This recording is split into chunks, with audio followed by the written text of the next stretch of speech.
Hello, everyone, and welcome back to 2A News with Craig Deluz. I am your host, Craig Deluz, and here we're going to talk about all things firearms, firearms policy, firearms and politics, culture, media, you name it. We're going to talk about all things gun, all the gun time. Thank you so much for tuning in. We really appreciate you liking and sharing the program and encouraging your friends to do the same. Before we get going, I want to make sure to remind you, we have SHOT Show coming up, and at SHOT Show, we're going to be having the pre-SHOT Show party Monday night there in Las Vegas. That's January 19th. It's going to be at the Hofbrau House. We're going to have a good time. There's going to be plenty of free beer, free swag. There'll be some hors d'oeuvres. We'll call them snacks. I guess, gun folks don't call it hors d'oeuvres. They call them snacks. And then there'll also be prizes. So we want to encourage you folks to come on out and have a good time. Enjoy being with us. Enjoy coming and hanging out. We would love to have you there with us. Oh, as a matter of fact, I put the flyer up on my end, but I didn't put it up on your end. So there's a little flyer there. You'll see Arms Room Radio, Next Level Training, Imperium Strategic Group, Hog Holsters.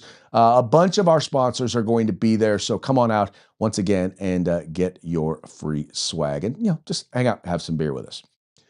All right, today we're going to be talking about the shooting that took place in Minneapolis, Minnesota. You may have heard that yesterday there was also another shooting that took place in Portland. Don't have enough info on that one to really have a real discussion about it.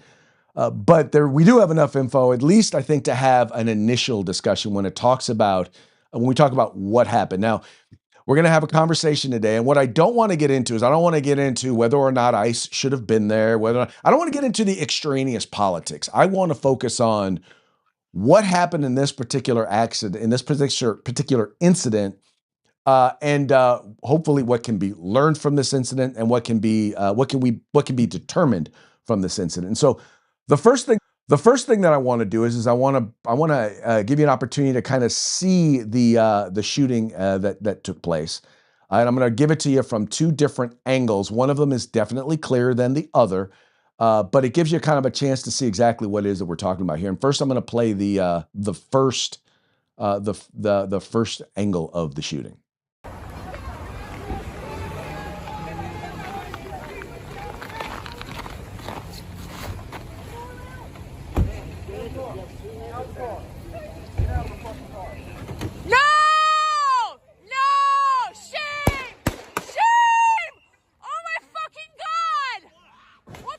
Okay, so that's the first angle. That's the angle that most people have seen.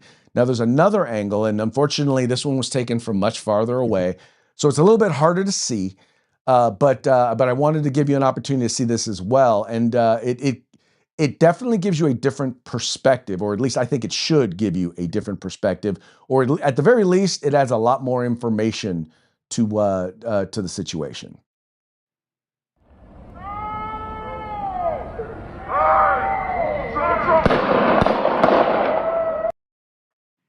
All right, so you see in that particular one, you actually see the officer get struck, where in the first one, you can't really see the officer get struck. You just see him kind of moved out of the way. So anyway, so that's the evidence, or the photo there. I mean, there's other photos and whatnot that we'll be talking about a little bit later. But from that, the interesting thing is that you have two very different perspectives as to what happened. And I wanted to share with you some comments from some notables that kind of represent the extreme of the two positions. The first one, this is the mayor of Minneapolis, I believe his name is Nicholas Fry. They are already trying to spin this as an action of self-defense.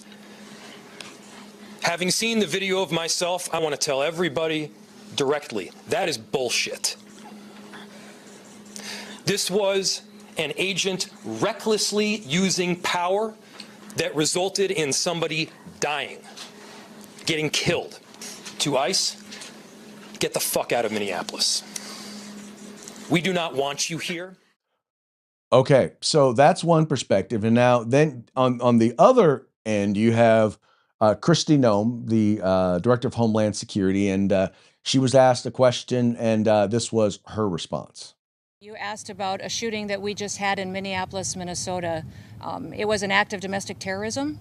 What happened was our ICE officers were out in an enforcement action.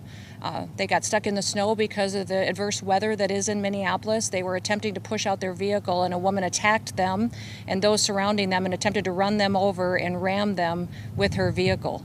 An officer of ours acted quickly and defensively shot to protect himself and the people around him.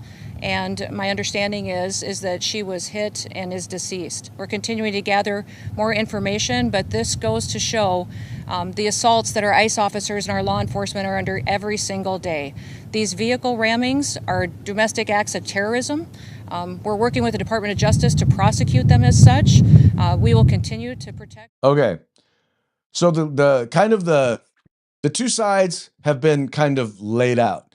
And I wanted to bring someone on who understands use of force, but someone who brings kind of a different perspective. Because I know a lot of folks in the gun rights community who've got a lot of law enforcement, and they, for the most part, I believe that I can accurately articulate the perspective from that particular perspective. But I also know that this is not as necessarily as clear cut as it appears to be, which is what, by the way, none of these situations ever really are. Which is why we in the gun rights community have always been kind of, let's take a look and wait till all the information comes out. And so, with that, I wanted to invite onto the show a gentleman who I've known for over a decade now.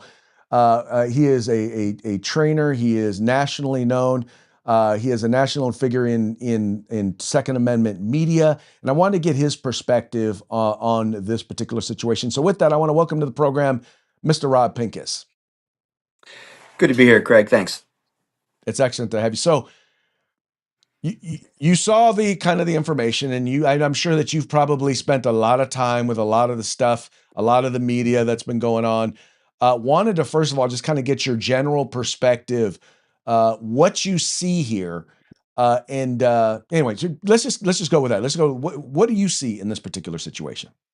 Yeah, I appreciate it. Yesterday, I made a post, which I know you saw. Maybe that's what prompted this conversation. Just reminding everyone that it's probably not as simple and clear cut as either side of the bigger political issue that's going on in our country right now about what ICE is doing and should they be doing and how are they doing it and where are they doing it and all of those things is presenting. And I love that you played those two clips because they both. Are full of rhetoric, and they both definitely establish a firm position in the way that those speakers want their audiences. And I don't think they're an overlapping audience is one of the problems. But in the gun community, we've got members of both audience. The audience that wants to hear ICE did everything right, and the audience that wants to hear ICE did everything wrong. And that's really what I was responding to yesterday was a lot of things that I was seeing in my feed from people being very definitive and very absolute about what they saw and what they believed those videos they were seeing and the things they were hearing determined about the incident. And I just simply don't think it's that clear. Okay, so what are some of the things that you heard that you didn't think are that clear? Well, first of all, the let's go with the official government position, right? I've worked in law enforcement. I provide a lot of training to law enforcement, U.S. and outside, and other jurisdictions, other countries, military training. That's what I've done the majority of the last 25 years. Provide training, probably about 50-50 armed professionals versus private citizens. So when I see something like this, I look at it as a training issue, right? Would I train officers to respond in the ways we saw, to do the things that we saw? Would I want officers that had been students of mine to do the things that we saw in that video? So when I hear a statement from the leader of the organization, from Christy Noem, which honestly, we know there are more facts to come out. I've seen some video that extends before the video clip that you showed. I don't see any officers pushing any vehicle out of the snow. It certainly doesn't, if you didn't see that video and you heard her explanation, what I would envision is some guys trying to push a vehicle out of the snow and a woman coming into the scene from out of nowhere trying to quote unquote ram them. That's obviously not what happened there. On the other side of the perspective, you've got, or the other perspective you've got is a guy saying these people have no business being in where they are. The agents, these federal agents, presumably in his opinion, shouldn't be there. And that's sort of nonsensical too. And the government system we have, the federal agents have right and reason to be wherever they perceive a potential crime that they need to investigate, enforcement action they need to take. And obviously, there's a lot of good reason to believe there are immigration enforcement issues that need to happen in Minneapolis. So those agents have reason to be there. And his personal opinion, and a lot of people's personal opinions on whether or not they should be there, or what the real reason they're there is, really don't matter to the facts of the incident. So clearing all the rhetoric out, what I actually see is officers getting out of their vehicles, agents, officers, I'll use that interchangeably, uh, getting out of their vehicles, approaching a vehicle that is definitely not attacking them. Is she annoying them? Quite obviously. Are they perturbed? Absolutely. Are they within the bounds of legal right, under their jurisdiction, under their power to approach that vehicle, to detain her? I think absolutely they're within their rights Something at to that make sure moment. to note is what you are correct. While she was not attacking them, she was blocking the street. Right. And So she was impeding them in, as they would say, in the performance of their duties. yeah, and apparently there's a lot of reason to believe she was intentional. She put herself in that place to do Right. just that, to annoy the officers as a form of protest against what they were doing. And we know that this has been happening a lot.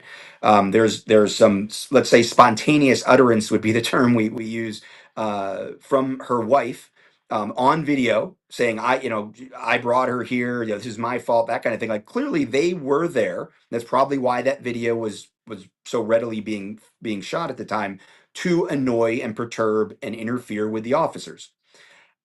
The problem is there's a huge leap for me from what I've seen, from they were there to protest, annoy, interfere with the officer's job, and they were attacking the officers, or they were performing acts of domestic terrorism, or this is the sensationalized stuff we see. Problem is we don't know what was in the minds of those officers. Now let's get it. You gotta go look at it from that standpoint. They probably have now seen this woman for some extended period of time doing annoying stuff. They've reached a threshold where they're now going to confront her. They're going to take direct action.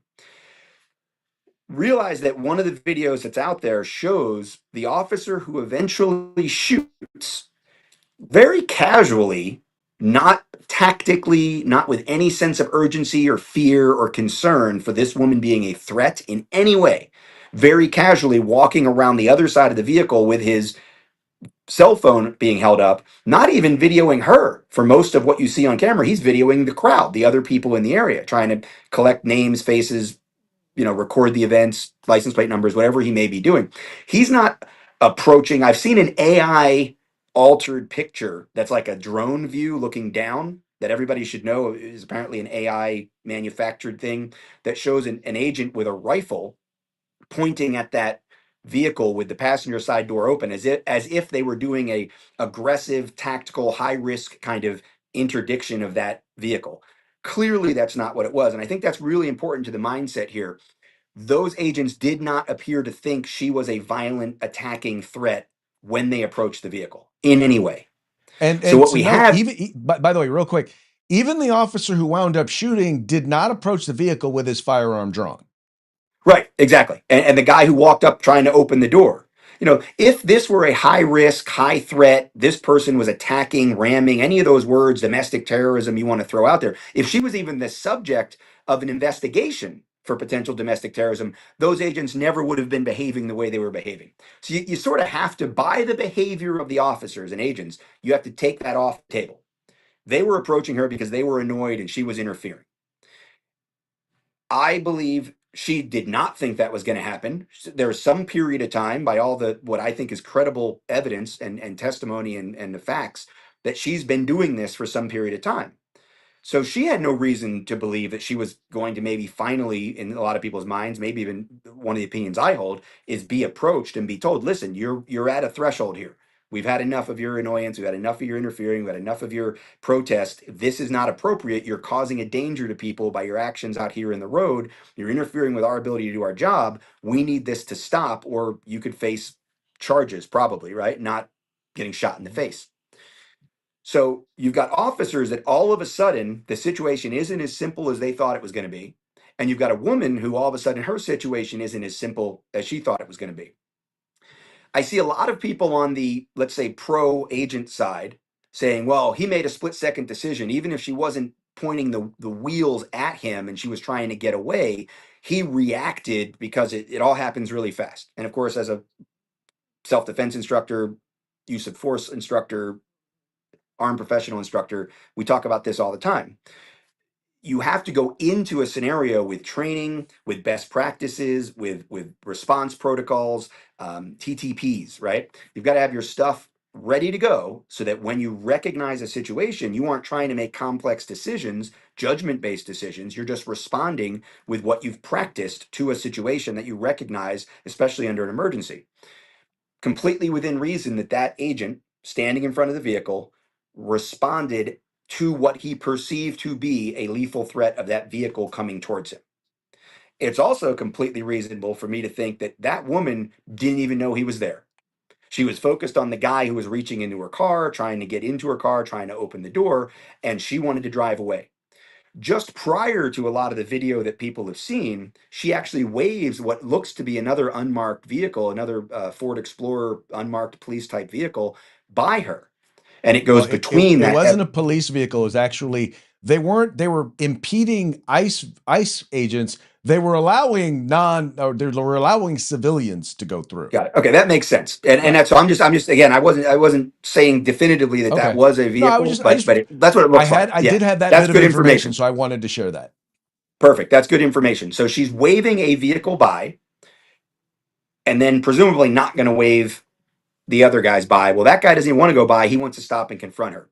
So it's possible that if we're going to use this, I think it's important to consider if we're going to use this, it all happened so fast as a justification for what the officer did. We also need to be able to integrate it all happened so fast as an explanation for what the woman did. We can't get into either one of their heads, but she had ample opportunity to attack if she had wanted to attack. And I think what she's doing there is pretty clearly trying to escape. So, where is the response? Again, let's go back to my premise as an instructor, as a trainer, as an educator. What would I have wanted an officer to do? Would I have wanted the officer to be walking around so casually? Absolutely not. If they thought she needed to be dealt with in a contact, get her out of the vehicle, let's take her out of the equation way, all of the agents should have been on the same page. They all should have been focused on that immediate action or creating a perimeter to prevent anybody else from interfering. And that officer that ended up shooting was clearly not doing either one of those things. He's walking around with his cell phone out. And I'm not saying he was taking selfies. He was performing a duty that he, recording everything that was going on around them and the people that were around them. But he wasn't doing anything tactically to address a potential threat or to deal with something that clearly could very quickly have escalated. One of the other facts that's come out is that this exact agent who shot was apparently involved in another situation a few months ago. And you may have more details on this, where he was drugged by a vehicle that was again trying to get away from the agents and received some medical attention. And potentially what's being thrown out there is that could have affected his judgment. In other words, he had a PTSD response to, well, the last time a vehicle moved quickly when we were trying to deal with the occupant, I got drugged and had to go to the hospital and got stitches. I think that's a dangerous place to go, because if that's what you're going to rest your hat on, well, he did what he did because of a pre-established condition in which he was likely to overreact. Well, that's a problem. Then he shouldn't have been there. He should not have been in that situation. Again, the agency should not have put him in that situation if there was a question about whether or not he was going to have good judgment and appropriate force responses to those actions. Well, and I think that makes a lot of sense. What I appreciate about what you're talking about is that first of all, there is because I think there are a couple of different things. There's number one, explaining, right? And explaining is not excusing, right? That's Right. an important thing to understand. Just because I can explain why something happened doesn't mean I believe it's right. Doesn't mean that I support it. Doesn't mean that I think it's a good thing. But explaining why is an important thing. I think some people I think some of the angst and the fighting that goes on is someone's trying to explain it to help you to understand why it happened. They're not excusing it. So there's that. The other issue you have to deal with this is that it's one thing about what, you know, the wisdom that went into the things that led up to this confrontation is one thing, but then legally, because there are some legal determinations that are going to need to be made here. Legally, one has to take a look at the situation, take a look at what happened, how people responded, and did they respond within the law? And what does the law have to say about this? And I know that there are people out there who are like, their perspective of right and wrong has nothing to do with what the law is. But let's be real, the law is the law. And as I see this situation, what you have pointed out is very clearly there's different scenarios. We don't know what she was thinking. We don't know what he was thinking. What we do know is that in a situation like this, where a vehicle is coming at you, you have a split second decision to decide. This is a life or death. This is clearly a life or death situation. And now we know that this is an individual who lived through one of these life or death situations, and probably, was, once again, I can't get into his head, but if a vehicle is coming at a reasonable person, and that's usually the standard that they do, a reasonable person in the same situation, how would they react? And I believe that how he acted was within the law. I don't know about walking in front of the one part about his Right. training that I'm not too sure about is walking and positioning himself in front of the vehicle. That I don't know. I haven't seen anything that supports the idea that that was part of his training. But I do know that if someone is coming at you with a vehicle, that is considered an attempted assault with a deadly weapon, and the appropriate response is deadly force. Am I Yeah, I would incorrect? agree Oh, with that. yeah. No, I would agree with that, but there's also a caveat on that that says you can't be a state trooper running laser or radar on the interstate, hit a car coming over the hill at 90, walk out into the lane of traffic and try to stop Right. the guy, and then draw your gun and shoot the guy. Yeah, that doesn't work, Right. right? So there's Mhm. there's a reasonableness to should that agent. And again, I just think this speaks to the idea that they did Right. not consider this an attack. They were not under threat. They were not on guard even really in the way he was behaving. I mean, again, let's go back to if he had this experience before, he's probably the last guy you would think would put himself in front of a vehicle. I mean, from a tactical standpoint, you've got a big pickup truck. If you want to stop her from getting away and confront her, you put that pickup truck in front of her vehicle, and now she's stuck. You don't park your vehicle in the middle of the road and 15, 20 feet from her, get out of the vehicle and then walk up there. That speaks to me of an emotional reaction. It's an emotional response to her being annoying. It's not a tactical decision to interdict a vehicle. And again, just the behavior, the body language, all of that of all the agents in the environment don't speak to me of a tactical scenario. It speaks to me of an emotional scenario. Clearly, she's in an emotional state, or she wouldn't even be there. One of the things some people have tried to kind of like gotcha me after my post yesterday, I guess to some extent, and say, "Well, Rob, wait a minute. I've been watching you since the Best Defense on the Outdoor Channel, and I've read your book. You always say comply with officers, and she didn't comply, as if somehow that magically means the officers did everything right or she deserved to get shot, in the side of the head or the face or wherever she got shot. That'll be determined. That evidence, I'm sure, will come out. Well, the problem with that is, yes, in the heat of the moment, absolutely the safest thing to do is always going to be to comply with the officers, even if you think it's unfair, if you think you're caught in a misunderstanding, if they've got the wrong guy, if the officers didn't know what you were doing. In the training I provide to police officers, I'm very specific about the importance of like one person giving commands, and those commands being very clear. You don't tell somebody to put their hands up, you tell them to keep their hands still. Because if I've got my hands hidden from you and I move them out quickly to put them up, it kind of looks like a lot of the same motions I would use if I were drawing a gun to shoot you. So we talk about how to give commands, how to control situations, how to communicate with people, because we know people are going to respond differently, especially if they're already in a confrontational mode.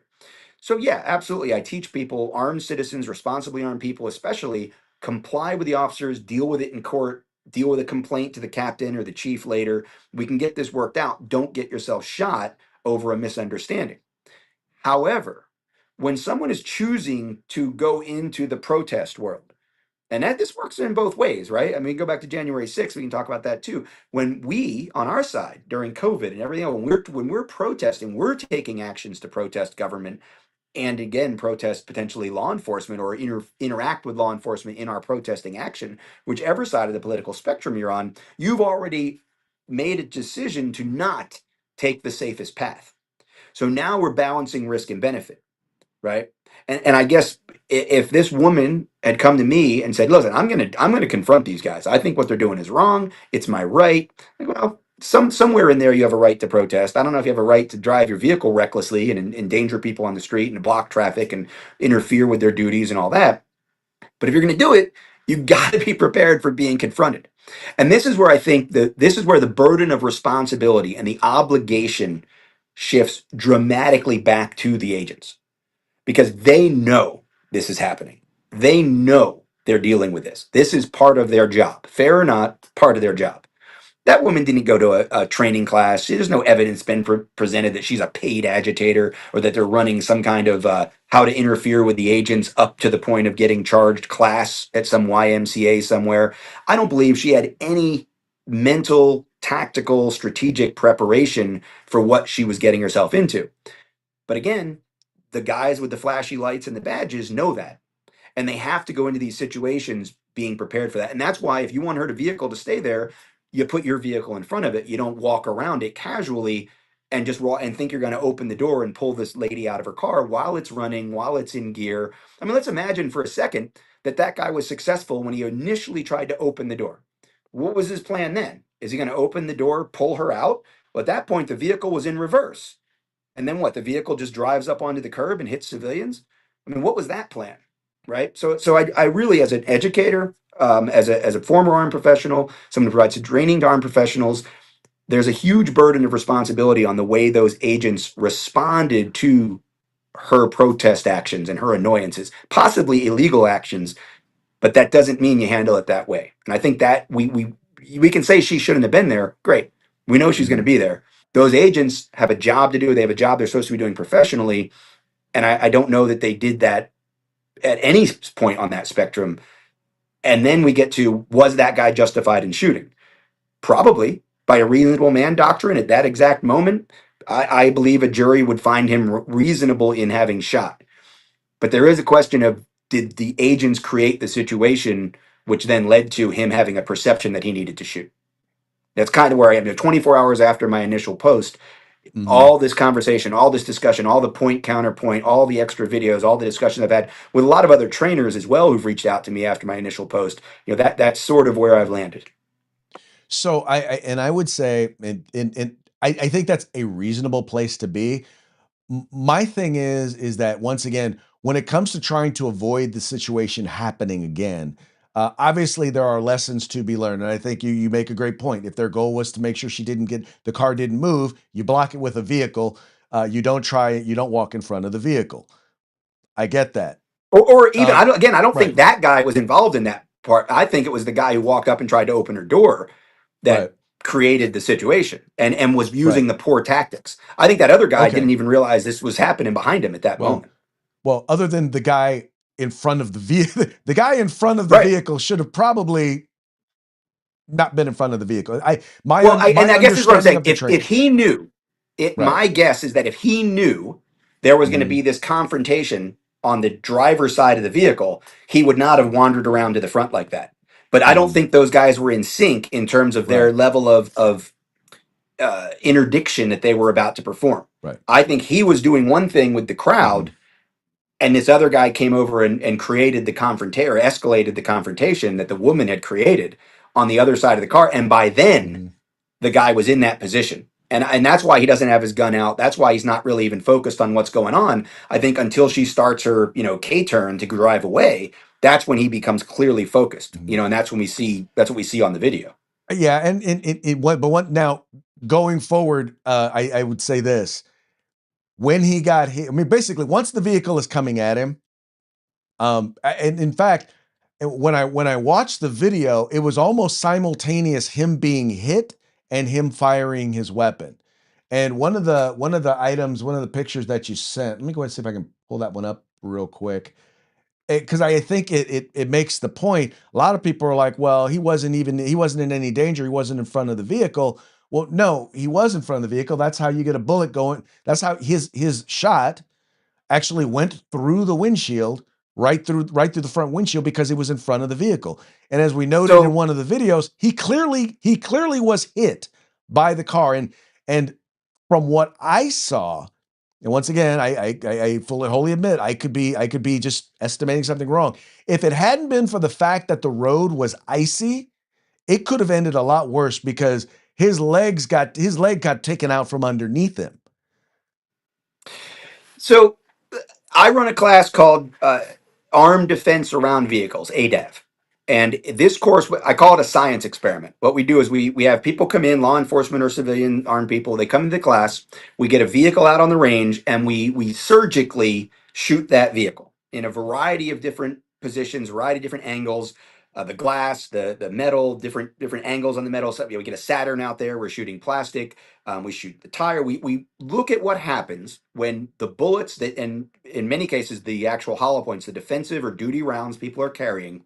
What happens when you shoot into, past, at a vehicle? What happens when the bullet strikes the glass? We inside and outside. Primarily, we're focused on the outside, especially for law enforcement. Now, I'm not an expert in this area. I run this class, run it for years. I think it's a very valuable class. People learn a lot in it. William Petty is the guy, right? William Petty is the guy for law enforcement interactions around vehicles and what happens when bullets strike vehicles. I've learned a lot from him, and a lot of people have. He's the guy to go to if you want that kind of training from a law enforcement perspective. But in my experience, in my observations, that round does not look like it was fired from the front of the vehicle. And what happens is there's a curve in windshields right at the edge there, and it's going to vary on every vehicle.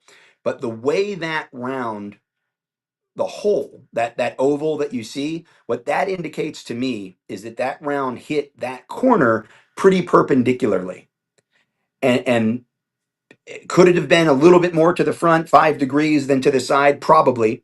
But I don't think that was fired, let's say, from a 90-degree angle, looking down the front of the windshield. I think it was fired from a separate angle. Now, there's another picture I showed you. And the reason I think that picture is important is, first of all, some people were saying all the rounds were fired through the side of the window. Well, that's obviously not true. That round went through the windshield.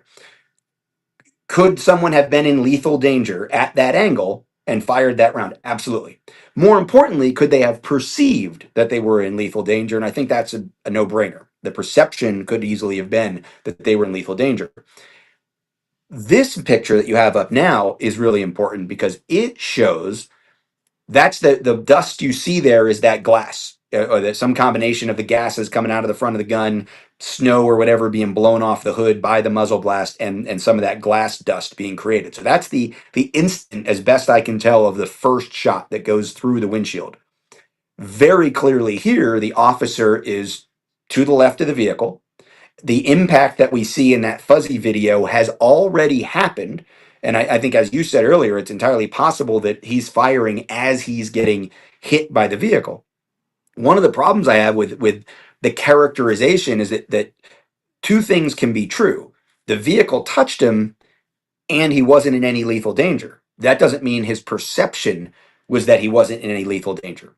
And what we're seeing here is clearly that wheel is turning, and that's one of the problems with still pictures. Like I told you before, that no still picture is going to solve this issue. It's a dynamic event.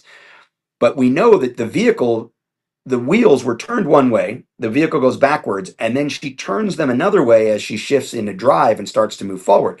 Was the vehicle ever moving forward with the wheels perfectly straight? I don't know. I can't tell the timing and the clarity of the video. But what I do know, It moved forward enough for it to hit him. right, but what I do know is that Right. the vehicle, those tires were almost in constant motion as she's starting to drive away. So she's turning. Does that mean the vehicle isn't also going to be moving? It's not a crab walk. It's not going to sideways move. The vehicle has to go forward to turn. That's how vehicles work. There's contact between him and the vehicle. The problem is, while that's 100% true, the characterization from the pro ICE side that he's rammed, that he's struck, that I've seen people say he rolls off the hood. Well, pretty clearly from that other still shot, he's not rolling off the hood in the sense that he's swept off his feet and out of control. He's very much in control of his upper and lower body. He fires 3 shots, 1 through the windshield, 2 that apparently go through the open driver's side window, and he never hits the ground. He walks away. Some people say he's walking with a limp. Okay, maybe the limp's from where he got 33 stitches 3 months ago. I don't know. I know his weak hand is out, which is natural reaction to bracing against the vehicle. And I think I have not seen a definitive angle or clarity that suggests or that clearly lets me know whether or not his body or even leg was struck. I know his weak hand touches that vehicle, and I know that he is moved by his own actions and potentially from the physics of the vehicle much more to the side than to the front, or and at no point does he roll up onto or off of the hood. So again, we get back to the sensationalization, to the end of the narrative of he needed to do that. The problem is you don't need to Christy Nome it. You don't need to create this scenario where they were just pushing a vehicle out of a snowbank and this woman came in out of nowhere to ram him. You don't have to create that scenario to say he perceived a lethal threat and was justified in using a lethal response. But in trying to create that narrative, you undermine your credibility.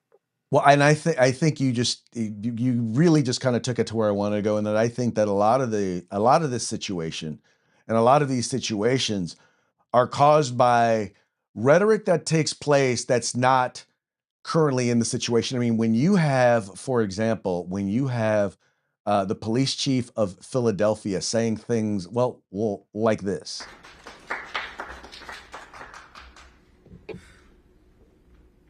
Good afternoon.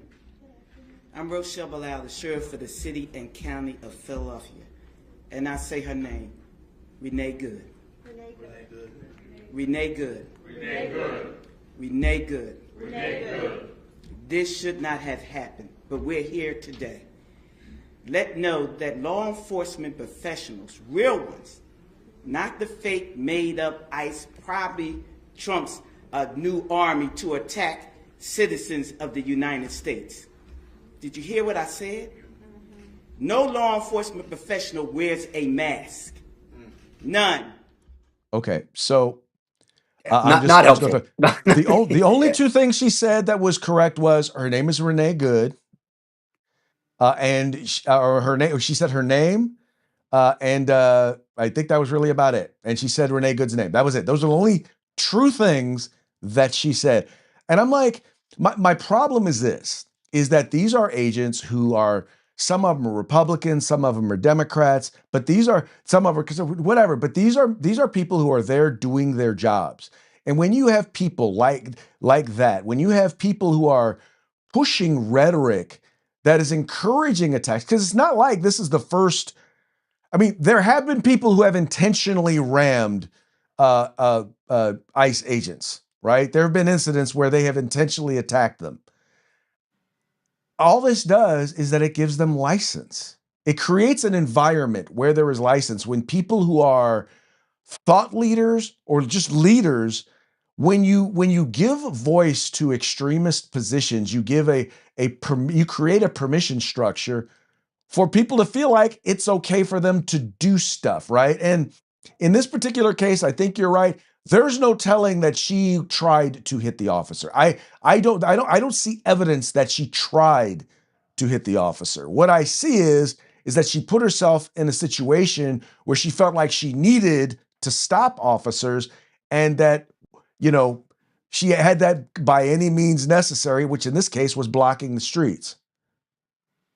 Yeah, I mean, so even that, like, you and I could come up in about 12 seconds with 20 ways by any means Mhm. necessary is a lot more definitive than parking in the Right, middle of the road, right? So right, that was her threshold, and right. I think she probably didn't think that was a big deal.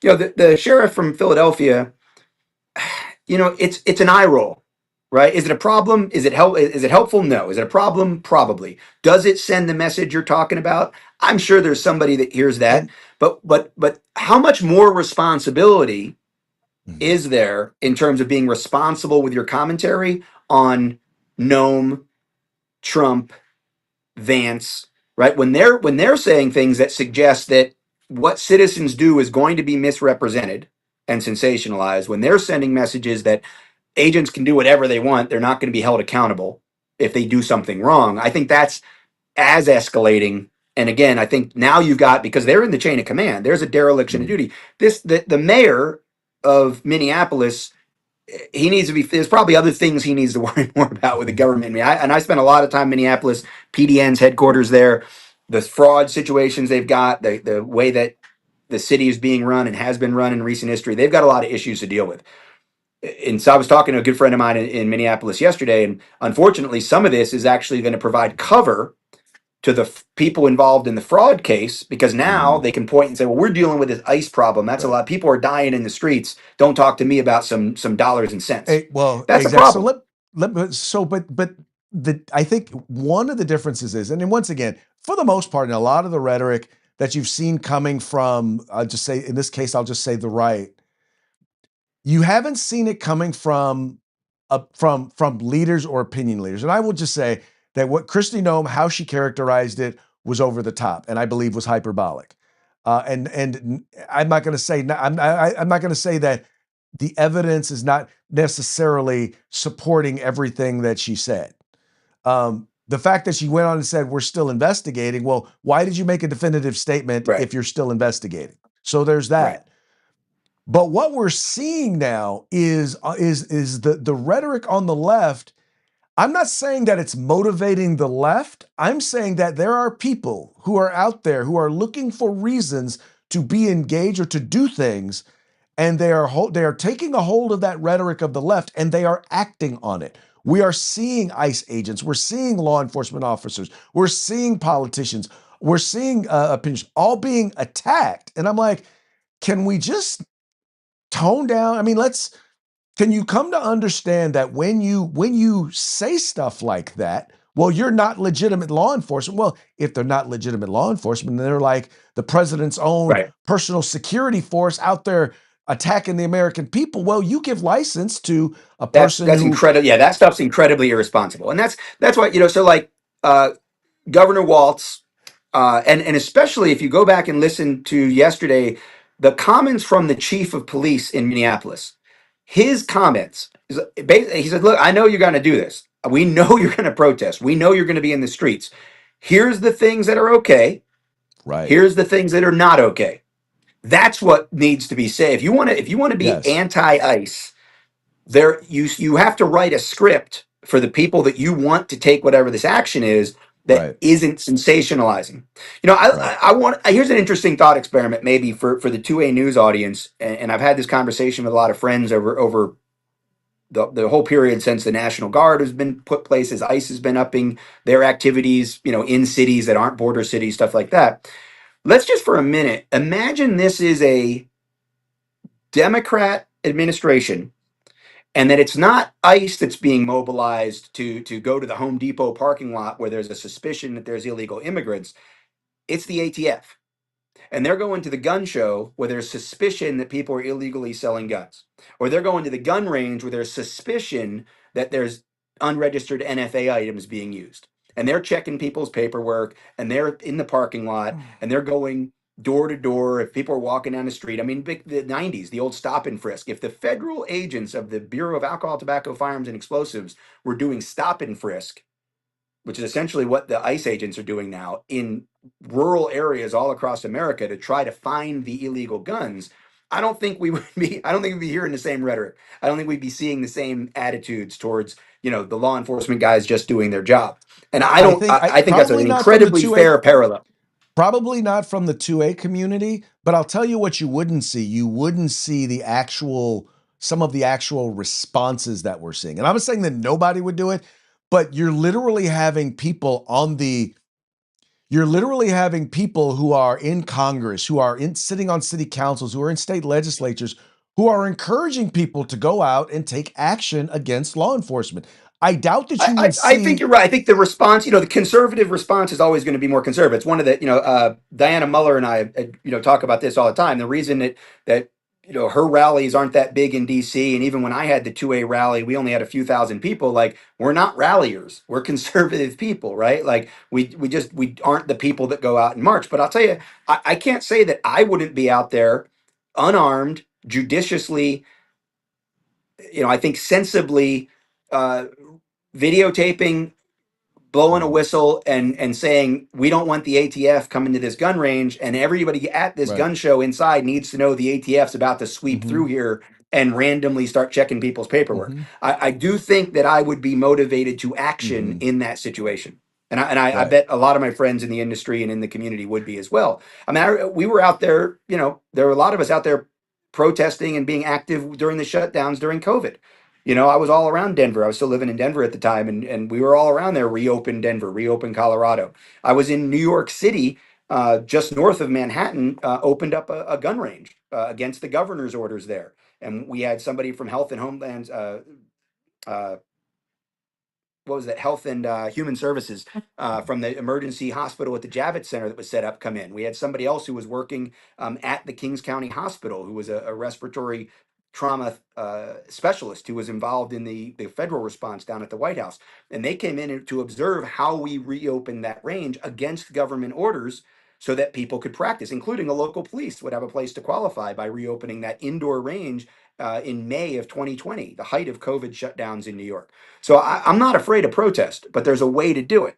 The way to do Right. it isn't a way that escalates to getting somebody shot in the face, but I have to rely on a certain amount of professionalism from the officers that may be just trying to do their job. In the face of my protest, I have to rely on a certain amount of professionalism. And again, as a trainer and as an Hmm. educator, kind of going back to where we started, that's how I have to look at this situation. Is the guys with the flashy lights and the badges have a burden of Hmm. responsibility that goes beyond bad decisions being made by people who want to be activists.